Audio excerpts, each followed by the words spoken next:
Como o cristão, como a pessoa nascida de Deus, deve lidar com aquilo que o diabo tenta semear, plantar dentro da igreja. Você sabe que quando você é incrédulo, quando você estava no mundo, quando nós estávamos no mundo, o diabo usava algumas coisas para nos afetar, para nos destruir, como vícios, prostituição, mágoa e coisas desse tipo, né? Pobreza, miséria, doença, religiões. O diabo usava aquilo que atinge aos incrédulos, que apela para quem não tem vida com Deus. Quando nós viemos para a igreja, nós deixamos essas coisas e Jesus nos libertou destas coisas. Então deixamos os vícios, as religiões, prostituição, tudo de errado que fazíamos. E começamos a servir ao Senhor Jesus. Nos integramos na igreja, fomos integrados à igreja. Então aqueles demônios lá atrás foram vencidos. Mas existem os demônios que trabalham dentro da igreja. Existe o diabo que trabalha para destruir dentro da igreja. Como assim tentou lá na igreja primitiva, como tentou fazer Jesus tropeçar. O diabo veio pessoalmente, Satanás veio pessoalmente tentar barrar Jesus. Jesus tinha de lidar com problemas no meio dos discípulos. Lá do lado de Jesus, os discípulos às vezes começavam a discutir: eu sou maior, não, porque eu sou maior, eu sou isso, eu sou aquilo. E Jesus tinha que apartar a briga. Então, acontecia lá no meio dos discípulos e também na igreja primitiva. Você vê o Novo Testamento cheio de exemplos das discordâncias, das tentativas do diabo de dividir, de separar a igreja. Porque o diabo sabe que a casa dividida não subsiste. Então o que ele quer é colocar um contra o outro. O poder da igreja está na sua unidade. Unidade de pensamento, todos nós uma só mente, um só objetivo, todos nós perseguindo o mesmo objetivo, unidos uns com os outros, lutando uns pelos outros. Aí está o poder da igreja, do reino de Deus. É todos por um e um por todos. Ele sabe disso. Então o que ele tenta fazer? Ele procura dividir. E a ferramenta principal que o diabo usa para dividir é a dúvida. É a palavra de dúvida. Ele quer jogar pensamentos contrários, de dúvida, no meio da igreja. Então isso sempre aconteceu, desde sempre, e sempre vai acontecer. É impossível, como nós aprendemos domingo passado, que não venham os tropeços.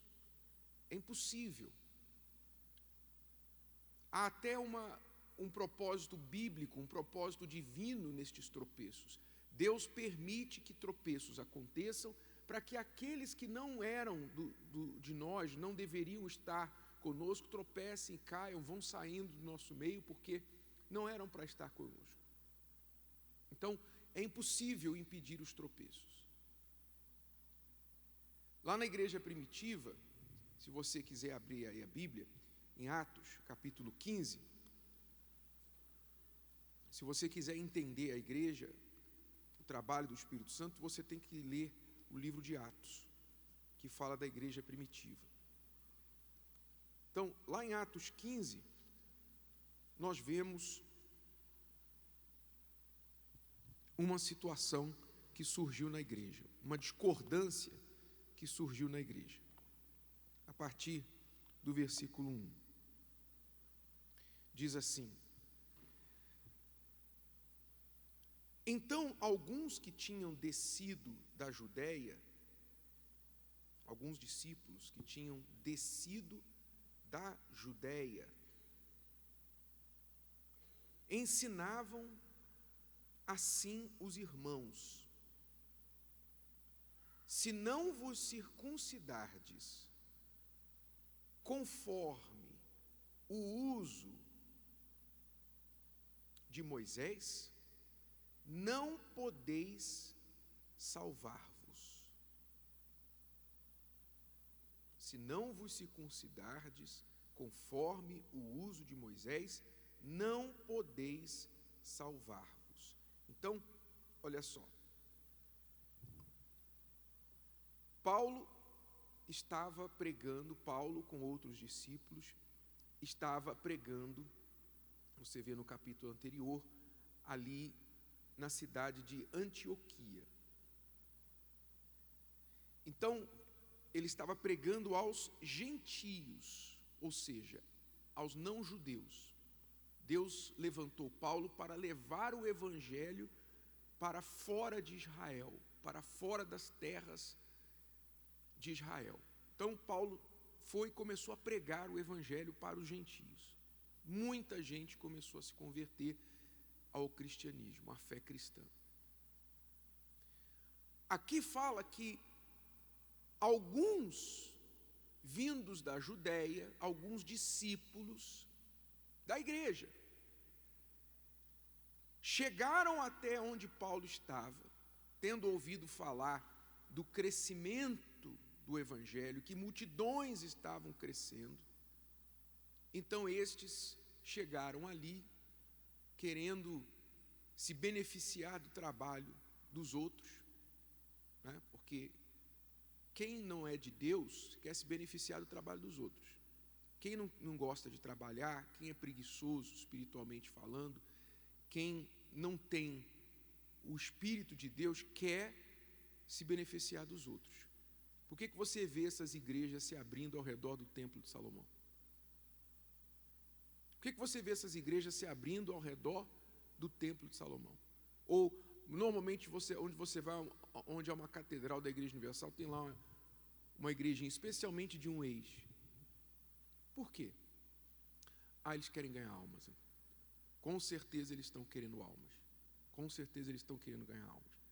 Mas, enfim, aqui vieram alguns da Judéia e começaram a falar para os cristãos ali de Antioquia o seguinte: olha, nós somos de Jerusalém e nós viemos entregar para você uma mensagem. Esse Paulo aí não está pregando certo, direito para vocês, não. A verdade é que se vocês quiserem ser salvos, vocês têm que seguir o quê? A lei de Moisés. Inclusive tem que circuncidar. Todo mundo aí tem que cortar o prepúcio. Começaram a querer implementar o judaísmo no meio da fé cristã. Trazer os costumes da lei de Moisés para os novos convertidos gentios. Coisas que nem os judeus os cristãos judeus estavam mais praticando. Mas chegaram estes perturbados, estes endemoniados que nascem no meio da igreja. Você tem que entender que a igreja está com as portas abertas. Quando a gente anuncia uma reunião, a gente fala: venham. É ou não é? Vem todo mundo. Então vem gente boa e vem gente ruim. Jesus falou que o reino de Deus é semelhante a um homem que lança a sua rede no mar e ela vem cheia de peixes. Ele arrasta essa rede, esses peixes para a praia, e então separa os bons dos maus, dos que não prestam. Os que não prestam ele joga fora e os bons ele fica com eles. Mas a rede traz todo mundo. A rede traz todo mundo. Quando a gente trabalha para ganhar almas, vem todo mundo. Vem gente boa que eu quero dizer, gente sincera, gente que quer Deus, quer se converter, e vem gente má que vem se aproveitar. E no meio das pessoas, alguns vão se criando, vão se encostando para poder se beneficiar. Então é inevitável que isso aconteça. Então, do meio da igreja de Jerusalém, saíram esses judeus que se diziam cristãos, se diziam discípulos, e começaram a ir atrás de Paulo para atrapalhar o trabalho dele, para se beneficiar do trabalho dele pessoalmente. Então chegaram lá com essa doutrina: vocês têm que seguir a lei de Moisés, senão vocês não vão ser salvos coisa nenhuma. Versículo 2: tendo tido Paulo e Barnabé não pequena discussão e contenda contra eles, quer dizer, causou uma grande celeuma, uma grande briga, e não foi pequena, está descrito aí, não pequena, quer dizer, uma grande discussão e contenda contra eles, resolveu-se que Paulo e Barnabé e alguns outros dentre eles fizessem o quê?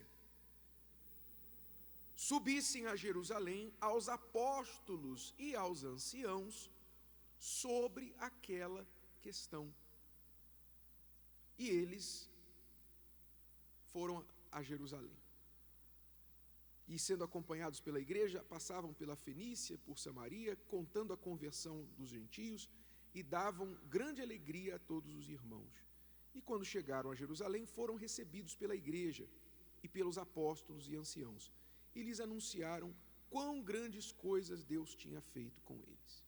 Então, veja, Paulo era um novo discípulo, ele era um novo discípulo, ele veio depois.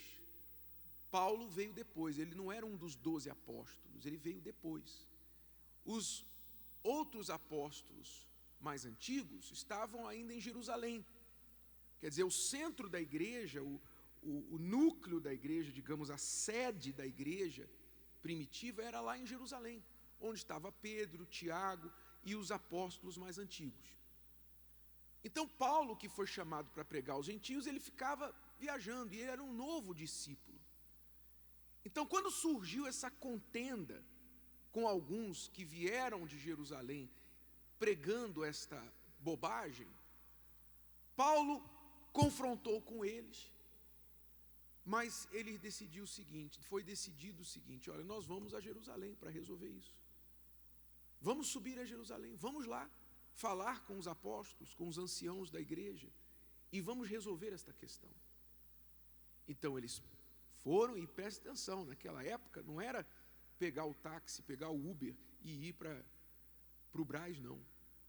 Era viagem, era navio, era cavalo, era dias e dias, semanas e semanas, para chegar até Jerusalém.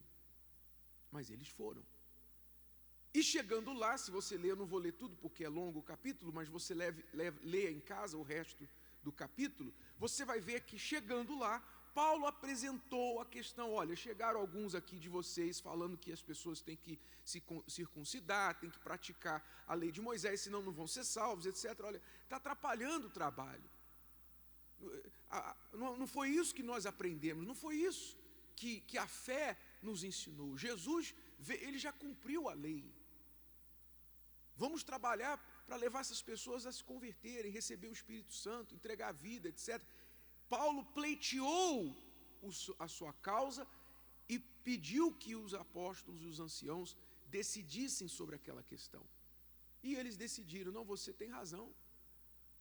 Deus trouxe a todos nós, judeus e gentios, a salvação pela fé. Não é mais necessária a circuncisão, não é mais necessário o sacrifício de animais. Estas coisas não são necessárias. Mas presta atenção, não quer dizer que não são necessários, faço um parêntese aqui. Não é porque as coisas, os costumes da lei não eram mais necessários, que o espírito da lei não era mais praticado. Em outra passagem no Novo Testamento, Paulo fala que a circuncisão é da onde? É do coração. Quer dizer, circuncisão ainda existia, mas não aquela circuncisão da carne. Pega lá a faca, vamos lá cortar. Não é essa circuncisão, porque essa é fácil, vai doer um dia e depois vai passar. A nossa circuncisão, a circuncisão do Novo Testamento, é muito mais forte do que a do Velho. Porque a circuncisão do Novo Testamento é todo dia. Todo dia você tem que cortar o teu coração. Todo dia você tem que circuncidar as tuas vontades, a tua carne. É ou não é? A gente corta a nossa carne todo dia. Então não é uma circuncisão de um dia só. É importante você entender isso, porque o diabo usa a Bíblia para confundir. Então muitos acusam, por exemplo, a Igreja Universal de seguir o Velho Testamento, de seguir a lei. Não, nós não seguimos as tradições da lei, nós seguimos o espírito da lei. Porque Jesus não cancelou a lei, ele cumpriu a lei. Ele não cancelou. O espírito da lei ainda prevalece, porque a lei tinha espírito, a lei tinha um objetivo, como a circuncisão tem o seu significado hoje no cristianismo. O sacrifício que eles praticavam tem o seu significado hoje. Paulo falou lá em Romanos 12, nós somos sacrifício agradável a Deus. Todos os dias nós apresentamos a nossa vida como sacrifício, como holocausto, sacrifício vivo. O sacrifício hoje não é pegar o animal e degolar o animal e sangrar ele no altar e tocar fogo, não. O sacrifício hoje somos nós. Nós somos o sacrifício, nós somos o cordeiro. Nós ficamos no altar sangrando todo dia pela nossa fé em Jesus. Nós somos o sacrifício vivo. Entendeu? Sim ou não? Nós guardamos o sábado, como eles guardavam na lei, o pôr do sol na sexta-feira, já não podia fazer mais nada até o pôr do sol do sábado. Não, nós não fazemos, não seguimos essa regra, mas nós entendemos que nós temos que separar um dia para servir a Deus. Seja o domingo, seja o sábado, os paramédicos, os médicos que trabalham no domingo, quer dizer que eles estão quebrando a lei? Não, eles podem tirar o outro dia para servir a Deus, porque o espírito da palavra tem que continuar a ser praticado. Amém? Então, eles falaram lá, olha, vocês vão levar de volta a mensagem para a igreja, inclusive escreveram em carta, nós vamos escrever isso aqui, vocês vão ler essa carta na igreja e dizer o seguinte: vocês não precisam circuncidar, apenas abstenham-se da comida sacrificada a ídolos, porque havia aquela prática, as outras religiões sacrificavam comida aos ídolos e por questão da consciência eles não deviam se envolver com aquilo, como hoje você não deve deixar seus filhos ficar comendo bala de Cosme e Damião. É o que nós nos abstemos, nós não nos envolvemos com isso. Então, fala para o povo não se envolver com comida sacrificada aos ídolos, se abster da idolatria e seguir a fé, a palavra. Basta isso, basta isso. Então resolveram a questão subindo a Jerusalém e levando a questão aos anciãos e aos apóstolos. Assim eram decididas as questões na igreja primitiva. Então, o que isso significa para nós nos dias de hoje? Para você obreiro, você levita, você pastor, você que vai encontrar e já encontrou e está encontrando, sei lá, alguma discórdia, alguma discrepância com respeito a qualquer assunto da fé. Como você deve resolver isso? Primeira coisa, você tem que entender: o diabo sempre vai trazer alguma discórdia para dividir os irmãos. Está entendendo? Quem está entendendo? Você vai impedir isso? Então, se você tem 30 anos de igreja, 40 anos de igreja, você já viu isso N vezes. Você já viu isso N vezes. Sempre vai haver algum tipo de tititi, algum tipo de conversinha carnal que surge no meio de vocês. Sempre vai haver isso. Por quê? Porque o diabo está aí. Antes de você sentar aí, o diabo já tinha chegado. Ele já tinha chegado. Então é inevitável que isso aconteça. Aconteceu na igreja primitiva, isso é só um exemplo. Existem outros vários. Aconteceu no meio dos 12 apóstolos, com Jesus lá entre eles. Não vai acontecer no nosso meio? Vai acontecer ou não vai? Vai acontecer. Então você tem que entender o seguinte: olha, isso aí é mais uma tentativa do diabo de desestabilizar a igreja. Então você tem que saber isso. Primeira coisa. Segunda coisa, Como lidar com isso? Como é que se lida com essas tentativas diabólicas de dividir a igreja? Primeira coisa, você tem que entender que quando uma fofoca, quando uma conversa diabólica chega aos ouvidos de uma pessoa de Deus, ela morre ali. Morre ali. Se chegou uma fofoca aos teus ouvidos, e você é de Deus, você repreende a pessoa e fala: minha amiga, meu amigo, o que você está falando é prejudicial ao reino de Deus. Você não deveria estar falando isso. Você deveria estar orando por essa pessoa. Por favor, não fale comigo sobre isso não, e com mais ninguém. Você que é de Deus, você procura ajudar a pessoa, e você não sai dali e encontra a próxima pessoa e fala: você não vai acreditar o que fulano acabou de falar para mim. Você não faz isso. Porque isso é ser mensageiro do diabo. Isso é fazer o que o diabo quer. O diabo precisa de mensageiros. Como Deus precisa de quem pregue a palavra, o diabo também precisa que quem pregue a palavra dele. Ele precisa que alguém chegue e passe para o outro a ideia dele. Então, quando você receber uma palavra de Satanás, que o Espírito Santo, se você tem o Espírito Santo mostra para você. O Espírito Santo te dá sensibilidade para você sentir: isso aí não é legal. Não aconteceu com você já? Você já passou por isso? Alguém chegou para você com uma historinha, com uma conversinha, e o Espírito Santo te incomodou e falou: isso aí não é legal. Já aconteceu? Então, se você tem o Espírito Santo vai te incomodar e vai falar para você: essa conversa não é para você. Não fica no meio dessa conversa não. Sai do meio dessa gente, sai dessa conversa aí.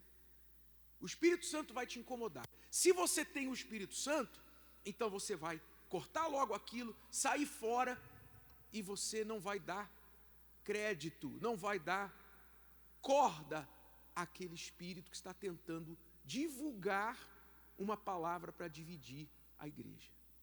Se aquele assunto é grave, sério o suficiente, e você vê que a coisa está se alastrando, você vê que está realmente afetando a igreja, está afetando outros no meio de vocês, o que você tem que fazer?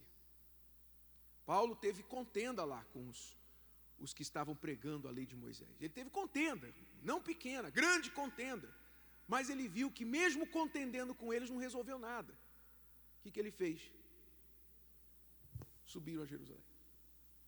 Então, se você vê que a coisa está crescendo, você vê que a coisa está crescendo, você vê que a coisa não está sendo resolvida, você tentou cortar a pessoa, não resolveu, ela tentou com você, não deu certo, ela foi para outra, o que você tem que fazer? Você tem que subir a Jerusalém, você tem que chegar para o responsável, para o pastor, para o bispo, você tem que chegar a quem for com autoridade o suficiente para resolver esse problema e falar assim: olha, bispo, olha, pastor, eu não estou aqui para denunciar ninguém, mas para zelar pela obra de Deus. Está acontecendo isso. E então a autoridade espiritual vai chamar, vai ouvir, vai corrigir e vai orientar para matar aquele espírito contencioso no nosso meio. Esta deve ser a sua atitude. Não ficar preocupado com: mas o que vão falar de mim? Mas a fulana vai ficar chateada que eu fui dedurá-la para a direção da igreja. Ela acabou, ficou no banco porque eu a denunciei. Isso aí já não é seu problema. Não fique preocupado na obra de Deus. Você não deve se preocupar com a sua pele. Você tem que preocupar-se com o corpo de Jesus. Preocupe-se com o corpo de Cristo. Porque Jesus falou: um pouquinho de fermento leveda toda a massa. Então, você não pode deixar que o mal se espalhe no nosso meio. Se você foi trazido ao seu conhecimento o que está acontecendo de errado, e a igreja, a direção não está sabendo para tomar providências, então você tem que chegar e falar. Você tem que buscar, suba a Jerusalém. Vai até Jerusalém. Quer dizer, vai até a liderança da igreja e resolva o assunto. Faça a sua parte. E depois disso, entregue nas mãos de Deus. Siga a tua vida. Não olhe para ninguém. senão você vai ser contaminado por esse fermento farisaico também.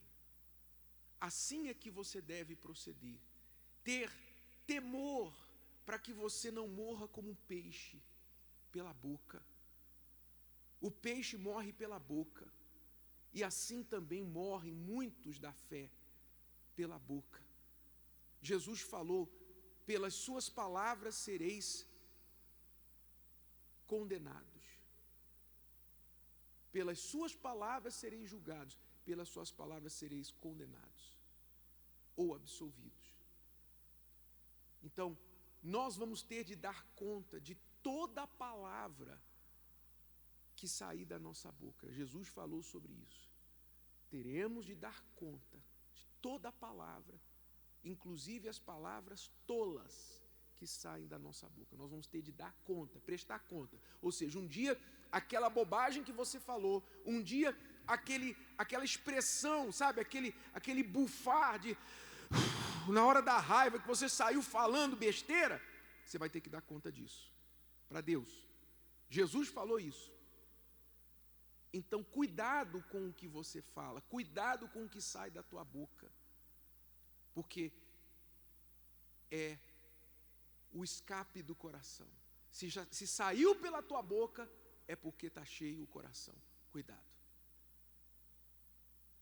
Então, não fique propagando as ideias do diabo, propagando os pensamentos de Satanás na sua mente. Vigie. Se o diabo está tentando você com ideias erradas, pensamentos errados, o que você tem que fazer? Você tem que amarrar, você tem que repreender, você tem que vigiar as amizades que você participa, que você se envolve, até dentro da igreja. Você tem que vigiar isso. Nós somos uma família, nós somos irmãos, mas no meio dos da fé, existem aqueles que às vezes não estão remando na mesma direção. No final desse capítulo aqui mesmo, depois, você vai ler em casa, leia o finalzinho do capítulo 15, que você vai ver que no finalzinho do capítulo 15, Paulo, ele subiu a Jerusalém com quem? Com quem que ele subiu? Com Barnabé, não foi? No final do capítulo, Paulo se separou de Barnabé. Você vai descobrir depois por quê. Depois veja lá por quê que Paulo não seguiu com Barnabé. Se afastou. Se você vai seguir esse caminho, então você vai para um lado, eu vou para o outro. Paulo se afastou. E tem pessoas que às vezes você tem que se afastar. Mas bispo, é obreira. Sim, mas se está te atrapalhando, está fazendo, quer fazer você tropeçar, o que você tem que fazer? Você tem que dar a volta. Você não vai ficar ali para cair com aquela pessoa. Você tem que vigiar para você não tropeçar. Foi o que nós aprendemos domingo passado. Os tropeços são inevitáveis, mas você não tem que cair no tropeço. Você tem que ficar de olhos abertos. Entenderam? Então, vigie as suas amizades, vigie com quem você anda, vigie os grupinhos de WhatsApp que você participa, vigie as conversinhas, porque o WhatsApp hoje virou campo do diabo para promover essas ideias. Então vigie, porque com uma palavrinha só, ele semeia divisão, ele semeia dúvida dentro de você. Então, você não tem mais o demônio da prostituição, do vício, da cocaína, você não tem mais o demônio da traição que você tinha lá quando era incrédulo, mas talvez um outro demônio está na sua vida através de uma palavra de dúvida. Uma palavra de dúvida. Você acha que isso é absurdo? Não. Há mais ou menos 2 anos, 2018, se eu não me engano, nós tivemos um pastor da Igreja Universal que chegou para o bispo da igreja e falou assim: olha, eu quero comunicar que eu estou me desligando, porque tudo que vocês estão pregando está errado, e eu vou seguir o judaísmo. Eu vou seguir a fé judaica, porque a fé judaica é a fé original. Eu vou me tornar judeu. Pastor da Igreja Universal. O diabo o enganou de tal forma que isso aqui que eles lutaram lá atrás, que já tinha sido resolvido há 2000 anos, o diabo voltou com um argumento velho e convenceu um pastor. Convenceu um pastor da igreja. Saiu, começou a pregar, Torá e tudo isso. E dizer que a Bíblia estava errada. Nós não estamos lidando com um inimigozinho qualquer. Nós não estamos lidando com esses Exus que manifestam na igreja. A gente pergunta, o que você está fazendo na vida dele? Estou botando doença, estou fazendo ele se prostituir, estou fazendo ela ter mágoa da mãe. Nós não estamos lidando com esses Exus. Os demônios que eu estou falando com você a respeito, eles não manifestam normalmente na igreja. Não manifestam. Não são demônios de manifestar. Eles são demônios que trabalham na mente das pessoas, na cabeça. Trabalham com palavra, com sugestão.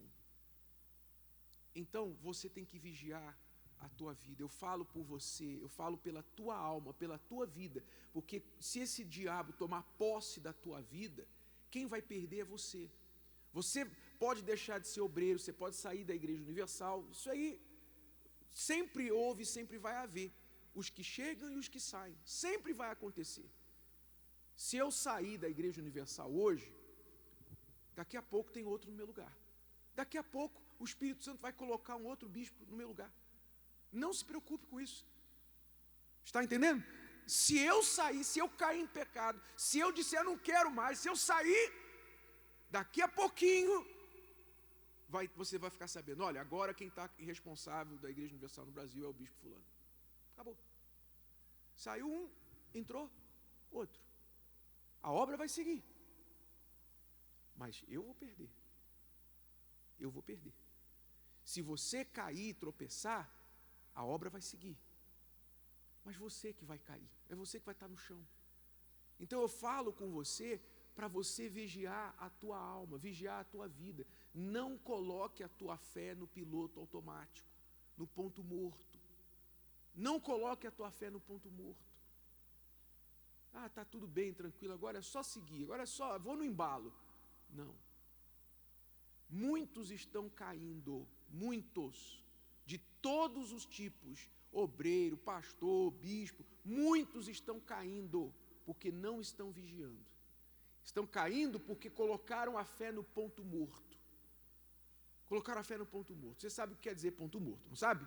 Você está numa descida, o carro vem numa velocidade, tem uma descidinha, você às vezes, eu fazia muito isso, quando a gente trabalhava lá fora, e a igreja não tinha muita condição, nem de colocar gasolina no carro, então a gente chegava numa descidinha, a gente botava o carro no ponto morto e ia para economizar a gasolina. Você deve ter feito isso aí também. Né? Não sei se as pessoas fazem isso hoje ainda, mas a gente colocava no ponto morto e o carro ia. Ia diminuindo de força, né? Mas ia, no embalo. E tem gente que faz isso com a fé. Você vem bem, o seu passado da fé era um passado de guerra, de luta, você estava em todas, era vigília, era corrente, era propósito, era sacrifício, era campanha, era evangelismo, você estava em tudo e em todas. Então você cresceu, você avançou, você conquistou muito na vida pessoal e no reino de Deus. Aí você, agora eu vou dar uma arrefecida, agora eu vou... Estou no embalo, esse embalo aí vai me levar por um tempo. Aí você vai no embalo, no ponto morto. Chega uma hora que você para, que você cai. Porque você esqueceu que a fé não pode ser colocada em ponto morto. Então vigie, meu caro, vigie, minha cara. Vigie. Essa é a palavra do dia. O que Jesus já disse há 2000 anos. Vigiai e orai. Vigie. Porque o diabo está ceifando.